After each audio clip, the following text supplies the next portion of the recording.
Once you finish doing all of the research for your movie poster, finding the different characters and maybe some background imagery, now we can begin laying out a simple composition. To do this, we're going to jump into Photoshop and let's create a new document. The size of your document needs to be measured in inches, and it's going to be 10 inches wide by 15 inches tall. Make sure your resolution is nice and high with at least 300 pixels per inch, and we're working in RGB color mode. Everything else can remain the same, and we'll say OK and create this document. The first thing I want to do is to pick out the imagery that I want to use and to play around with my composition. Now, you should have found a good variety of different photographs that you can look at and use as a starting point. As you bring them in, I'm simply going to drag one of my photographs in for now. We'll let it be placed in the center. And inside of my Layers panel, as I drag them in, I want to make sure each one is placed inside of its own folder. So I'm going to create a new folder and place it inside of this one. So I'll call this Paul 1. And I really like this photograph, so maybe I'll pull this one in. We'll call him Paul 2. Again, new folder. Since they're inside of the folders, we can also turn them off and keep track of everything from this. So let me go through and select each of my different characters and put them inside of their own folder and have their own compositions.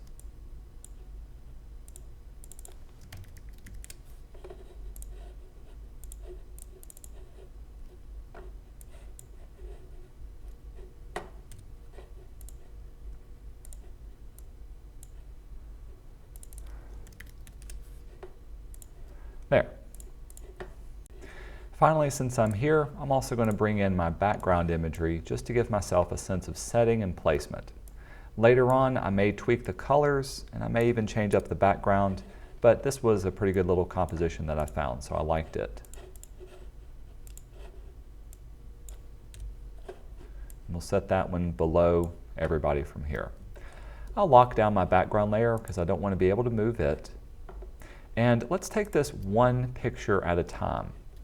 What we want to do is we want to cut out their portrait so that we can only see the background that we want. In other words, we want to get rid of the rest of the unnecessary parts and just show the character that we have. In order to do this, select the layer that you want to mask on. We're going to use a layer mask. With him selected, I'm going to use my Quick Selection tool to quickly isolate and select just his character. Now with Quick Selection, it doesn't have to be perfect, but try to do your best to get everything with just his outline. Once he's selected, you can click on Quick Mask to add a mask, and you can see how it's masked off. Now to further refine the edges of the mask, you can either double click on the edge here or the mask itself, and this will enter our selected mask mode. I like to change my properties to show everything on layers, and make sure you're working in color aware mode. From here, we can use our edge refine to refine the edges. So for instance, up in his hair, you can see how I didn't do a good job of masking that on. The edge refine works a lot like a regular brush, so you can change the size of it. And what we want to do is to go along the edges and have the computer look and find the difference between both of those. And it's going to do a much better job than I could ever do in trying to paint this off, for the most part. Now some parts it will be a little bit more ambiguous about, but we'll clean those up in just a bit. So I'm going to take some time and go along these edges and have it clean itself up good. By the way, there is a refine hair option at the very top that when you click on it, it'll automatically try to recognize the edges of the hair, and it does a really good job of masking those off too.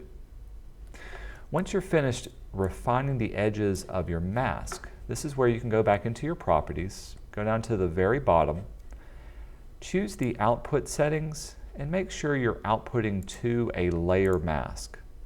With this selected, you can say OK, and this will update the layer mask that you have. Now, if there's still parts of your layer mask that you see are still off a bit, for instance, I can still see the edge of this mask, This is where, with your layer mask selected, you can choose your paintbrush tool.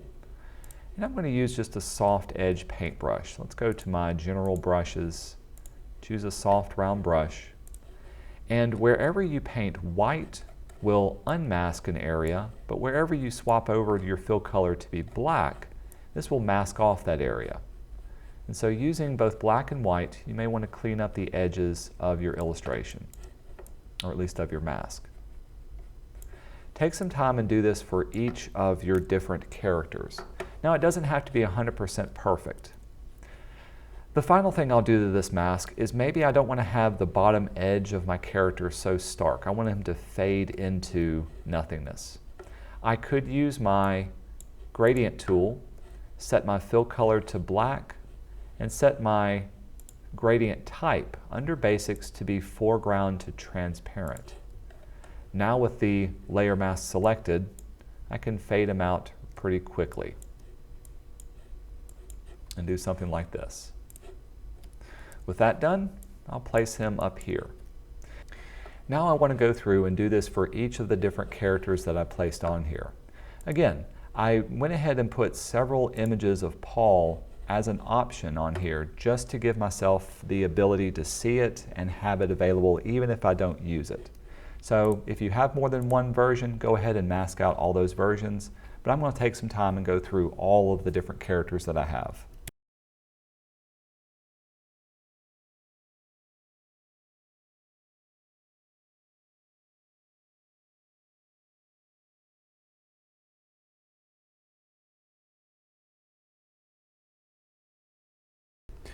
All right, with each of our characters safely cut out, we can turn on our different layers and begin to composite our composition together.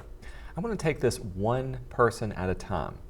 Also, since I'm working in different groups, with my move layers or move tool selected, I'm going to make sure auto select, the group is turned on, and I'm also going to show my transform controls. With these selected, I should be able to quickly and easily select the group and scale them up and place it exactly where I want to go. From here, I can make choices like which photograph I want to use, where I want to place them, and also what size and rotation they need to be as well. Some other things that you may want to consider is remember that your main character usually needs to be the largest, and if you scale these and place these in terms of a triangular design, having everything move from the top to the bottom or have everything getting slightly smaller as it moves down, usually that'll give you a little bit more cohesive design.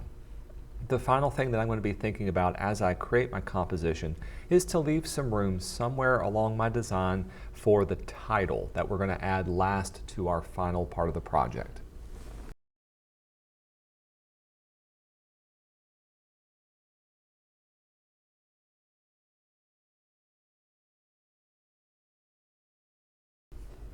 With everything placed, now we can focus on the lighting of all of our different characters.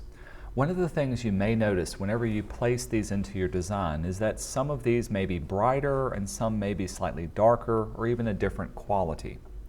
In order to change this up, we're going to go into each of the different folders that we need. And first off, I'm going to get rid of any unnecessary folders just to get them out of the way. We'll say delete the group and its contents. But going into the folders, for instance, I want to lighten up the picture of Paul. Select the layer, and we're going to add an adjustment of a levels to this layer. With this levels adjustment on top of the photograph, we can create a clipping mask by going up to Layer and choose Create Clipping Mask, and it will only affect that layer below it. Now inside of my properties, I can drag the lighter area to lighten it up just a bit so that it matches the overall composition a bit better. Let's do the same thing for this picture of Leto.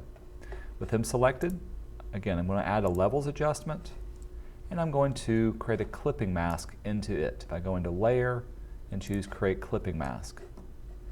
Now with that vector selected, with that adjustment selected, I can lighten him up till he becomes much lighter too. Again, you may want to play around with these just to give your composition a different look and feel. And the same thing could be done to the background. I don't want my background to be too overpowering, so I'm going to add one more levels adjustment just to it. so that it stands out a bit more. Much better. The last thing we need to do is to save this as a JPEG and then do an overall color treatment to unify all the colors. So with it done, first of all, I'm going to save this as a simple Photoshop file. With the Photoshop file saved, this will let me go back and make tweaks if necessary. But once it's done, go back up to File and do a Save As. Make sure you're saving to your computer and choose JPEG as the format. We'll do Save and keep it as a nice high quality. Now this JPEG that we saved is going to lose all of our layers and flatten it down to one solid layer, but that's okay, that's what we want. With that done, we can close out our Photoshop file, and I've got mine saved on the desktop. I'm going to reopen the JPEG that we just created. So notice now in the layers, it's one solid layer. To tweak the overall colors of our composition and to make it look much more cohesive, we're going to use the Photoshop filter of the Camera Raw filter. With Camera Raw selected, you could open up the basic contents and play around with the exposure, contrast, texture, and clarity just to give yourself a little bit more control over exactly how much you can see on the highlights, midtones, and shadows. For instance, sometimes I like to bump up the texture and the clarity just so I can see the details, but you don't want to go so far that it looks a little bit stark and too much. That looks pretty good right about there. Finally, to give it the color scheme, we're going to close out our basic profile and look for the color grading. With color grading, this will allow you to set the shadows, midtones, and highlights to have a unique specific color feel. For instance, if I wanted my shadows to be a little bit more blue, I can drag the color down to blue, and I can play around with the amount of blending within those shadows. So for instance, if I want them to be a much darker blue or to have more of the highlights, I can pull it into there. And if I wanted my midtones and highlights to be a secondary color, for instance, if I wanted to warm it up on the highlights, I can choose a color for that and I can blend it in there also. So play around with this until you get a composition of colors that's much, much more cohesive and something that you like.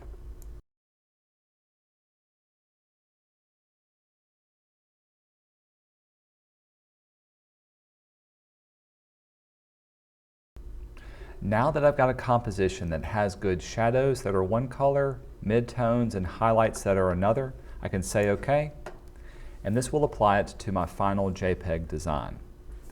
So this will end the next part of making your composition in Photoshop. For the next video, we're going to bring it into Illustrator and start to vectorize the overall composition.